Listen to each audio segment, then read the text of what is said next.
Now we are going to talk about sexually transmitted diseases, or otherwise known as STDs. The other name for these diseases is venereal diseases,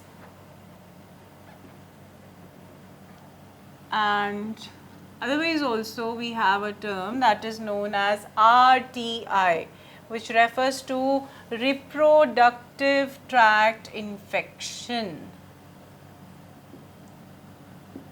Now here also we are going to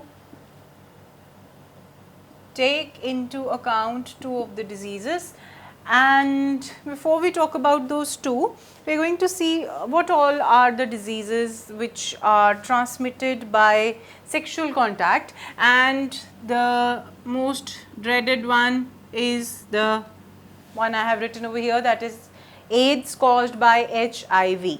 Then there is genital herpes, which is a viral disease. Herpes is a virus which is again spread by unprotected sexual contact, and this being viral disease, HIV causes AIDS, that is also a viral disease. Then we have few of the bacterial diseases, in which we have the example of gonorrhea, and this we are going to study how it happens, which is the causative agent, how it can be prevented. Of course, because these are sexually transmitted diseases, the only better way of avoiding these diseases is the practice of protected sexual intercourse. And then we have the example of syphilis, we have the example of chlamydiasis, we have the example of hepatitis B. All these are the diseases which are transmitted by sexual contact. Now we are going to take into consideration these two. These two are bacterial diseases. One of them shows symptoms while the other one does not. Okay. Of course, it has symptoms. From a normal individual who is having a proper reproductive tract would be healthier as compared to the one who is suffering from these two. These are the bacterial diseases that we have to study. So, talking about gonorrhea, the causative agent for this is a bacteria known as Neisseria gonorrhoeae. Okay.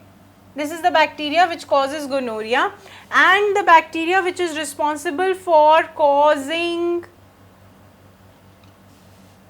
syphilis is Treponema pallidum,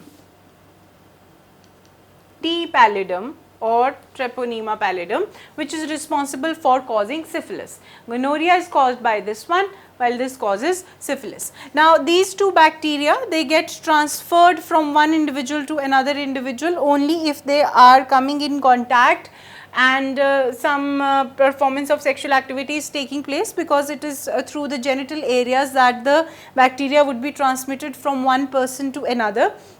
Unprotected sexual intercourse would be responsible for the transmission of the bacteria. I am repeating it time and again, and you have to keep in mind, because this is the only source of transmission of these diseases. Now once the disease has occurred, okay, the person has been infected, talking about this disease, what would be the symptoms? Both male and female can be infected by this. Talking about males, when have this disease, there are no particular symptoms for this particular, there are no visible symptoms. Of course, there are symptoms, but no visible symptoms, so that the person can easily make it out that he or she is suffering from gonorrhea. The symptoms that the individual might show are, in case of males, they will have abdominal pain, and there would be some sort of testicular swelling that would be observed in these individuals. There would be unusual discharge from both male and female genital organs, okay, unusual yellowish to greenish discharge from their organs, and this might lead to infertility, okay. Infertility can occur. Okay. Now, also those people who are suffering from gonorrhea, they have itching sensation, burning urine release, and the release, whatever release is taking place from the genital areas, it resembles that of a pus. Okay.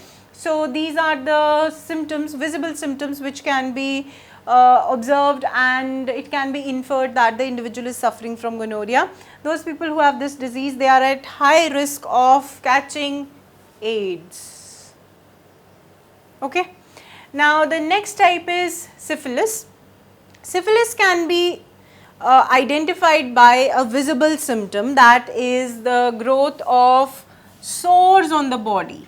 Now, this when the person comes in contact with the bacteria, that is causative bacteria, which would lead to a disease known as this, within 21 days or 10 days, the person would show the growth of sore, single sore or 2 or 3 sores on the body, okay, which is otherwise known as chancres.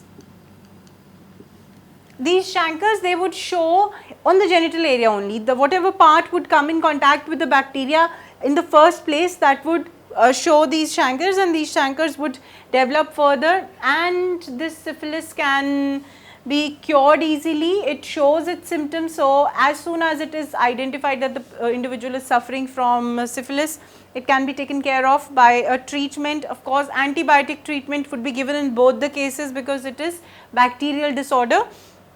And this syphilis can be seen in both males and females. The sores would be spread out to complete body if the person is coming again and again in contact with the bacteria, and that would be manifested within 6 months, or it can take a longer time, and these diseases are curable. One good point is this, but both the individuals who are having these two disorders, they are quite prone that they can acquire AIDS in their life. Okay. So, what is the best method to avoid these sexually transmitted diseases is that multiple sexual partners should be avoided. That is one thing. And secondly, we have the best method of barrier method of contraception that we have, and otherwise known as protected sex. So, we should practice that so that these diseases do not infest the individuals, because they cannot be transmitted by any other method except for